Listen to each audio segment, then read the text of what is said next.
그날 아침 제 주민등록번호가 낯선 범죄자 명단에서 튀어나왔습니다. 제 이름으로 움직인 돈줄이 경찰서 모니터에서 빛나고 있었습니다. 그런데 그 계좌는 제가 만든 적이 없었습니다. 제 인생이 제 허락 없이 누군가의 손에 넘겨져 있었습니다.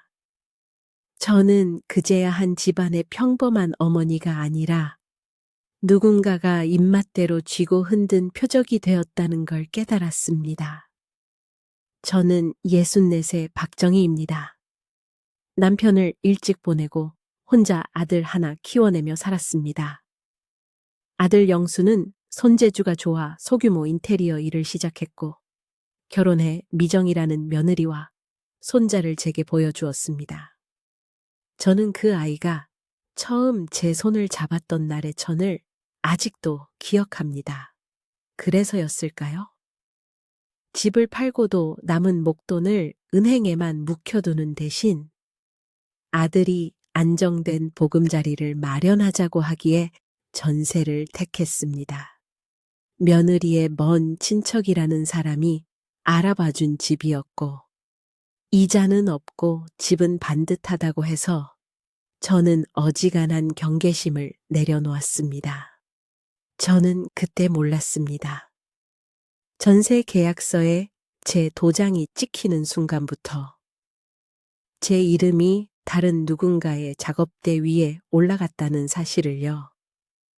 며느리의 친척은 친절했고 공인중개사무소는 번듯한 간판을 달고 있었습니다. 집은 깨끗했고 집주인이라는 사람은 서류를 척척 내주었습니다. 저는 제 앞에 놓인 서류 더미를 한 장 한 장 넘겼습니다. 전세 사기라는 말은 아직 뉴스에서나 보던 이야기였습니다. 제 인생에 스며드는 냄새가 그 냄새인 줄도 모른 채 저는 계약서 맨 아래에 제 도장을 꾹 눌렀습니다. 아들은 사업이 커진다며 잠깐만 도와달라고 했고 저는 한 번뿐이라 생각하며 사채 보증을 서주었습니다. 은행에서 안 된다 하니 지인에게 급전을 빌린다며 저보고 이름을 빌려달라 했습니다. 저는 그때 제 손이 떨렸다는 사실을 기억하지 못합니다. 오랫동안 제가 가족을 위해 버팀목이었으니 이번에도 그럴 수 있으리라 믿었습니다. 저는 제가 버팀목이 아니라 미끼가 되어가고 있었다는 걸 몰랐습니다. 그로부터 몇 달이 지나 집 앞 게시판에 붙은 빨간 딱지가 제 숨을 멎게 했습니다. 그 집의 진짜 주인은 대출금을 갚지 않았고 우리는 하루아침에 보증금을 돌려받지 못한 채 내쫓길 처지가 되었습니다. 전세 사기라는 단어가 제 귀를 쳤고 저는 제 발로 경찰서를 찾아갔습니다. 저 빼고도 같은 건물, 같은 동네에서 울고 있는 이들이 줄지어 있었습니다. 누군가는 아이 손을 잡고 있었고 누군가는 노모의 팔을 끌고 있었습니다. 모두가 제 눈이었습니다. 저는 그때도 몰랐습니다. 누가 우리 집에 문손잡이를 마지막으로 돌렸는지. 어느 날 은행에서 우편이 왔습니다. 개설 사실조회의 서류에 제 이름이 적혀 있었고 영문도 모르는 계좌들이 주르르 늘어섰습니다. 저는 한 번도 들어가 본 적이 없는 지방의 지점에서 개설된 계좌들이었습니다. 담당자는 차명 계좌 의심이 있다고 했고 최근 범죄자들이 노인의 명의를 도용해 돈을 세탁한다고 했습니다. 저는 제 도장이 정말 제 도장인지 의심하기 시작했습니다. 어디서부터 잘못된 걸까요? 제 글씨체를 흉내내고 제 주소를 베껴 적은 손이 대체 누구였을까요? 그 무렵 빚이라는 이름의 종이들이 집 안 곳곳을 침범하기 시작했습니다. 불안한 문 두드림 소리가 하루에 몇 번씩 이어졌고 아들의 사업은 현금 흐름이 안 좋다며 제게 다 털어놓지도 못하는 눈치였습니다. 며느리는 손자를 달래느라 지쳐 있었고 저는 속이 타들어가는 나무처럼 쩍쩍 갈라졌습니다. 저는 제 머리맡에 둔 장롱에서 첫사랑이 준 오래된 팔찌를 꺼내 전당포에 맡겼습니다. 그렇게 붙인 불은 다음 날 더 큰 불덩이가 되어 돌아왔습니다. 사체 보증으로 서명한 각서의 사본이 우편함에 꽂혀 있었습니다. 그 종이는 제가 찍은 지문을 고스란히 품고 있었습니다. 그날 밤 저는 알았습니다. 제 통장이 제 것이 아니었다는 걸. 제 손으로 찍었다고 믿은 도장이 제 의지가 아니었다는 걸. 그리고 제 가족도 제가 알던 가족이 아니었다는 걸. 불이 꺼진 거실에서 저는 한참을 앉아 있었습니다. 시계는 그 시간부터 아예 움직이지 않는 것처럼 보였습니다. 저는 당시 제 마음을 누군가에게 기대고 싶었습니다. 그러나 제 입에서 뭐라고 꺼내야 할지 몰랐습니다. 당장 눈앞에 집을 떠나야 할지, 경찰에 다시 가서 무슨 말을 더 해야 할지, 빌린 돈을 어떻게 갚아야 할지 하나도 서지 않았습니다. 저는 그 와중에 한 가지 사실을 붙잡았습니다. 제 이름으로 누군가가 벌인 일들의 흔적은 반드시 집 안 어딘가에도 떨어져 있을 거라는 믿음이었습니다. 저는 아들의 책상 서랍을 열었습니다. 남의 물건을 뒤지는 게 아니라 제 이름을 되찾으려는 몸부림이었습니다. 서랍 깊은 곳에서 저는 작은 비닐봉투를 발견했습니다. 봉투에는 낯선 통장 사본과 현금 자동 입출금기 영수증이 들어 있었습니다. 어느 날, 어느 시간, 어느 지점, 그리고 어느 계좌로 송금했다는 기록들이 줄지어 있었습니다. 그 계좌들은 늘 비슷한 몇 개의 번호로 향하고 있었습니다. 그중 하나는 경찰서 모니터에서 본 차명 계좌 목록과 숫자 배열이 같았습니다. 제 심장이 쿵 하고 내려앉았습니다. 저는 곧바로 이 증거들을 사진으로 찍어 폰에 저장했습니다. 그러나 제가 이걸 누구에게 보여줘야 할지 떠오르지 않았습니다. 아들은 그날 늦게까지 들어오지 않았고 집안은 오래된 가구들처럼 조용히 삐걱거렸습니다. 며칠 뒤 저는 동사무소에서 신분 도용 관련 상담을 받았습니다. 제 명의로 통신사가 개통되어 있었고 비밀번호를 잊었다며 신청서를 낸 사람이 있었다고 했습니다. 서명은 제 것과 흡사했지만 어딘가 억지스러웠습니다. 담당자는 신분 위조와 명의도용 피해자가 늘고 있다며 모든 문서의 정지와 재발급을 권했습니다. 저는 손끝이 얼얼해지는 기분으로 도장을 다시 새겼습니다. 제 이름을 새기는 일인데도 어찌나 낯설던지요. 저는 서류를 들고 나오다 유리문에 비친 제 얼굴을 보았습니다. 그 얼굴은 오래된 사진처럼 낡았고 무언가를 결심하려는 표정이었습니다. 전세 사기로 쫓기듯 이사를 준비하는 동안 저는 이웃들로부터 쌀 한 대박과 김치 한 통을 얻었습니다. 다들 자기 얘기처럼 마음 아파했고 저는 그 마음이 고마워 울컥했습니다.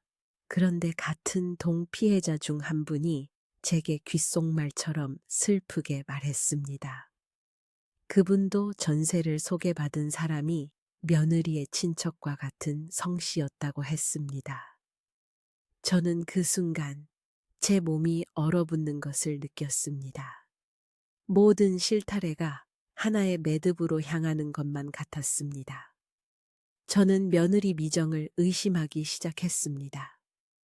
그녀가 알게 모르게 연루된 것인지 아니면 이용당한 것인지 구분도 안 되면서 제 마음은 자꾸만 그녀를 향했습니다. 어느 저녁, 저는 세탁물을 정리하다 아들의 정장 주머니에서 두꺼운 봉투를 발견했습니다.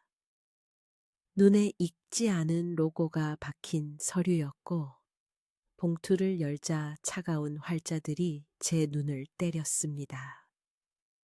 유전자 결과지라는 제목이 맨 위에 있었고, 부모와 자식 간의 유전적 일치 가능성이 낮다는 결론이 선명했습니다. 제 손자와 아들의 관계를 말하는 문서였습니다. 제 무릎이 순식간에 힘을 잃었습니다.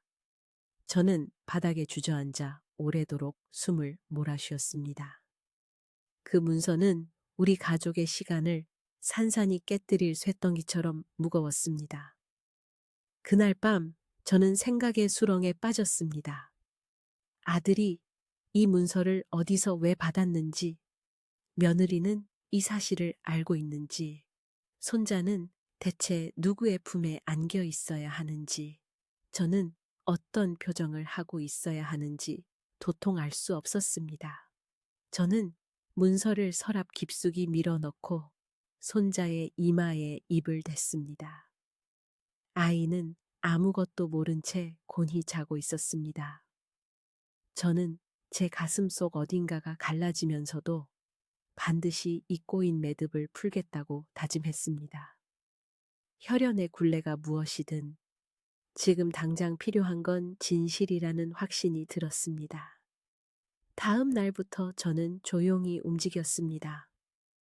유전자 결과지에 적힌 검사기관을 찾았고 주소를 내비게이션에 찍고 택시에 올랐습니다.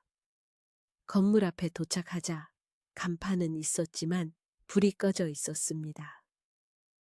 문은 굳게 닫혀 있었고 옆 가게 주인은 그곳이 몇 달 전부터 사람 그림자도 보이지 않는다고 했습니다. 홈페이지의 고객센터 번호로 전화를 걸어도 연결되지 않았습니다. 저는 그제야 이 문서가 진짜일지 의심하기 시작했습니다. 문서의 하단에 있는 QR코드를 스캔해도 연결된 페이지는 존재하지 않는다고만 나왔습니다. 제 안에 수치심과 분노가 동시에 끌어올랐습니다. 누가, 왜, 무슨 목적으로 이런 결과지를 만들어 우리 집에 놓았을까요? 그때부터 저는 아들의 동선을 유심히 살폈습니다.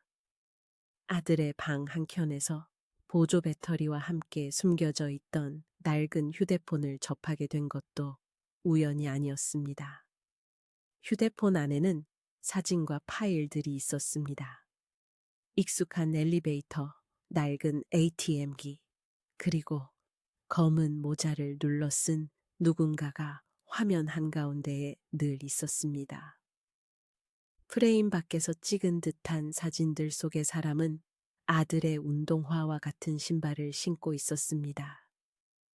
그 사진들의 시간은 전세 계약 전후와 겹쳤고 몇몇 사진에는 제가 복사해 놓은 은행 영수증과 같은 숫자열이 배경 광고판에 비쳤습니다. 저는 사진 속 배경을 확대했고 ATM 화면 하단에 잠깐 스친 계좌번호 일부가 제 손에 쥔 목록과 일치했습니다. 저는 깊이 숨을 들이마셨습니다. 퍼즐 조각들이 소름 끼치게 맞아 떨어지고 있었습니다. 그 순간 제 염려의 방향이 완전히 바뀌었습니다. 며느리의 친척도 감쪽 같던 공인중개사도 모두 그림자의 일부였을지 몰랐습니다. 그러나 그림자를 가장 최근에 그리고 가장 선명하게 밟고 다닌 사람은 어쩌면 제 아들이었을지 모른다는 두려움이 제 등을 훑었습니다. 저는 손이 떨렸고 허벅지를 꽉 깨물며 정신을 붙잡았습니다.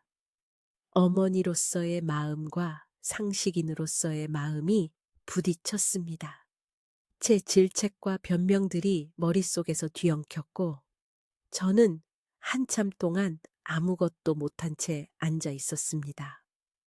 오래된 탁자의 나뭇결만이 제 시선을 잡고 있었습니다.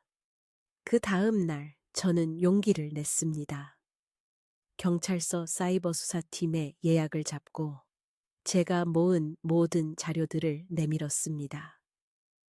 차명 계좌 목록의 캡처, ATM 영수증 묶음, 보조폰 속 사진들, 의심스러운 유전자 결과지 원본과 스캔본. 담당자는 무표정한 얼굴로 차분히 넘겨보며 몇몇 지점에서 고개를 끄덕였습니다. 수사는 시간이 걸린다고 했습니다. 저는 돌아오는 길에 버스창에 비친 제 얼굴을 또다시 보았습니다. 그 얼굴은 이제 울 준비가 아니라 버틸 준비를 하고 있었습니다. 며칠 뒤 수사관의 전화가 왔습니다. 저는 길가에서 전화를 받았고 오랫동안 서서 바람을 맞았습니다. 수사관은 몇 가지 사실을 알려주었습니다. 유전자 결과지를 발급한 곳은 실제 존재했던 기관이었지만 그 로고와 형식이 미묘하게 달랐고 그렇게 달라진 파일은 같은 IP에서 반복적으로 인쇄되었다고 했습니다. 그 IP는 아들의 작업실 근처 공유 오피스의 회선이었습니다. 또 제 명의로 개설된 계좌 중 하나의 개설 신청서는 대리인이 제출했고 신분 위조 정황이 확실하다고 했습니다.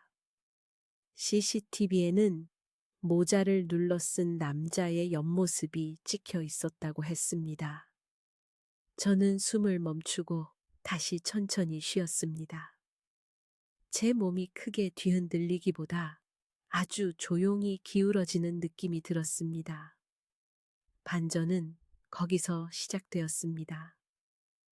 제가 그토록 경계하던 사위도 아니었고 며느리의 먼 친척도 아니었습니다. 전세 사기의 연결고리는 제 아들의 손끝이었고 유전자 결과지의 출처를 만든 자도 그였습니다. 차명 계좌의 한 축에서 돈을 흘려보낸 사람, 제 이름을 베껴줬고 서류의 대리 제출을 부탁한 사람, 그리고 제 방에 서랍 깊숙이 영수증을 숨겨둔 사람. 모두 제 아들이라는 결론이 서서히 드러났습니다. 사체 보증 서류에 제 지문을 찍게 만든 날도 그는 제 손을 잡으며 떨리는 마음을 달랬습니다. 저는 그때를 떠올렸습니다. 그가 제 손등을 한 번 더 세게 눌렀던 그 감각을. 그때 제 마음은 이미 미세하게 금이가 있었던 걸까요? 아니면 그날이 금이 생긴 최초의 날이었을까요? 저는 집으로 돌아와 현관문을 닫고 엎드려 울었습니다. 그러나 오래 울지 않았습니다. 손자의 숨소리가 제 귓가에서 잔잔하게 규칙을 만들고 있었습니다. 저는 제 인생에서 가장 어려운 결정을 했습니다. 아들을 사랑하는 마음과 모두의 삶을 지켜야 하는 마음 중 하나를 택해야 하는 순간이었습니다. 제 선택은 신고였습니다. 가족의 정의가 피로만 규정될 수 없다는 사실을 저는 늦게 배웠습니다. 그러나 늦었다고 멈출 수는 없었습니다. 그 다음 수개월은 전쟁 같았습니다. 수사와 압수수색, 주변의 수군거림, 며느리의 눈 밑에 진해진 그림자, 손자의 어린 질문을 설명하지 못하는 답답함. 저는 하나씩 문을 두드렸습니다. 법률구조공단, 심리상담소, 금융감독원, 피해자 모임. 저는 사체 보증, 무효 가능성을 상담받았고 신분 위조 피해로서의 이의 제기도 진행했습니다. 전세 사기 피해자들과 함께 기자회견장 뒤편에 서서 서로의 손을 잡았습니다. 집단 소송의 접수증을 폰 앨범에 저장하며 한숨 돌렸습니다. 세상은 느리게 움직였지만 어쨌든 움직이고 있었습니다. 아들은 끝내 혐의를 부인하다가 보조폰과 컴퓨터 하드에서 나온 증거들 앞에서 침묵했습니다. 저는 그 자리에 있지 않았습니다. 소식을 전해 들은 날 밤, 저는 혼자 밥상을 차려 조용히 숟가락을 들었습니다. 손자는 다음 날 유치원에서 그림 일기를 보여주었습니다. 비 온 뒤 무지개가 떴다고 적혀 있었습니다. 저는 아이의 머리를 쓰다듬으며 우리에게도 언젠가 무지개가 떠줄지 모른다는 생각을 했습니다. 다만 그 무지개는 하늘이 아니라 우리가 피 흘리며 만든 길 위에 걸리는 것일지도 몰랐습니다. 그 이후에도 할 일은 끝나지 않았습니다. 제 이름으로 열린 차명 계좌들은 순차적으로 폐쇄되었고, 잃어버린 전세 보증금의 일부는 범죄 수익 환수 절차를 통해 환급 가능 판정을 받았습니다. 그러나 모든 돈이 돌아오진 않을 겁니다. 남은 건 시간과 기록과 상처입니다. 저는 그 상처를 문지르지 않고 다만 살 만큼만 덮기로 했습니다. 며느리와 손자는 제 곁에 남았습니다. 며느리는 한동안 단단한 벽 같았고 저는 그 벽에 기대어 숨을 골랐습니다. 둘 사이에 거짓 없이 쌓이는 말 없는 신뢰가 조금씩 생겼습니다. 저는 가끔 거울 앞에 서서 스스로에게 묻습니다. 어째서 이런 일이 우리 집에 닥쳤는가? 그 답은 수없이 갈라지지만 한 가지는 분명합니다. 그날의 서명 하나, 그날의 방심 하나, 그날의 미루기 하나가 삶을 송두리째 바꾸었습니다. 저는 이제 서류에 도장을 찍을 때 그 종이가 어디서 나왔고 누구의 손을 거쳐 제 앞에 오는지부터 따져 묻습니다. 아들이 만든 유전자 결과지 파일의 둔탁한 질감을 떠올릴 때면 종이라는 것이 얼마나 쉽게 거짓을 품는지 새삼 무섭습니다. 신분 위조, 전세 사기, 차명 계좌, 사채 보증, 유전자 결과지. 이 모든 단어들은 한동안 제 악몽의 재료였지만 이제는 제가 다른 누군가에게 건네줄 경고의 목록입니다. 그날 밤 마지막으로 집안의 불을 끄기 전 저는 주방 창문을 조금 열었습니다. 서늘한 공기가 들어와 제 뺨을 스쳤습니다. 저는 제 스스로에게 또렷하게 말했습니다. 저는 피해자였지만 피해자로만 남지 않겠다고. 저는 어머니였지만 어머니라는 단어에 매여 옳고 그름을 잃지 않겠다고. 저는 제 이름을 누군가의 공란에 또다시 적히게 두지 않겠다고. 그리고 언젠가 같은 길 앞에 선 누군가가 있다면 제 이야기를 먼저 꺼내겠다고. 여러분이라면 사랑하는 가족이 저지른 죄와 마주했을 때 피와 정의 중 무엇을 먼저 붙잡으시겠습니까?